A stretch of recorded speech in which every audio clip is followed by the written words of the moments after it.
Guys, সবাইকে বলি good morning. তোমরা কেমন আছো? তোমরা সবাই খুব ভালো আছো, আমিও ভালো আছি। তো চলো ভিডিওটি দেখতে থাকো। আজকে ভিডিও দেখতে অনেক ভালো লাগবে। তোমরা নিশ্চয়ই সবাই ভালো আছো, সুস্থ আছো, সবার সুস্থতা কামনা করে আজকে আমি ভিডিওটি শুরু করছি। তো চলো দেখতে থাকো। এখন রেডি হবো। এখন ঠিক বাজে 7টা। উঠেছি অনেক সকালে, সেই 5টার সময় উঠেছি।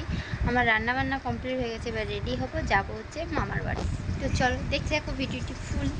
গাড়ি দেখো ফাইনালি রেডি হয়ে গেছে। এখন অনেক বেলা হয়ে গেছে, তো সকাল থেকে তাড়াহুড়ো করলে যেতে হয়ে যেত, অনেকটা লেট হয়ে গেল বেরোতে।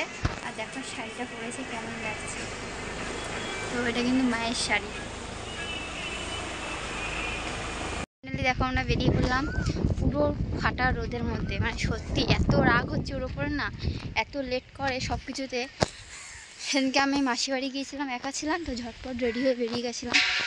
আজকে ওর বাবাকে মানে বলে আর পারা গেল না, মাথাটা প্রচুর গরম হয়ে আছে ওর ওপরে। এত রোদের মধ্যে ছেলে নিয়ে যাওয়া যায়? এখন আমরা নেমে পড়েছি বাবা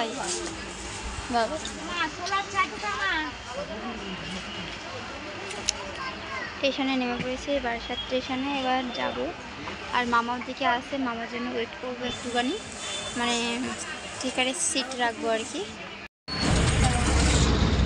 পুরো টিকার ফাঁকা, মানে লাস্ট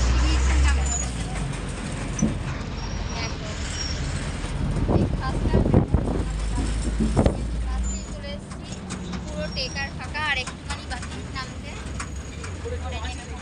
দাদুর সাথে দেখা হবে, খুবই মজা হবে। চলে এসেছি মামা দাদুর বাড়ি, চলে এসেছি।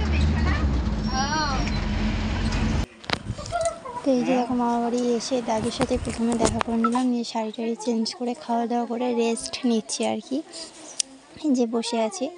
তারপর দেখো বিকেলবেলা একটু হাটে গিয়েছিলাম, আমাদের কেল্লার হাটে, কেল্লা না ডোমাচারের হাটে গিয়েছিলাম গাড়ি করে। আর এই যে আসার পথে। তো চলো সবাই করি টাটা বাই।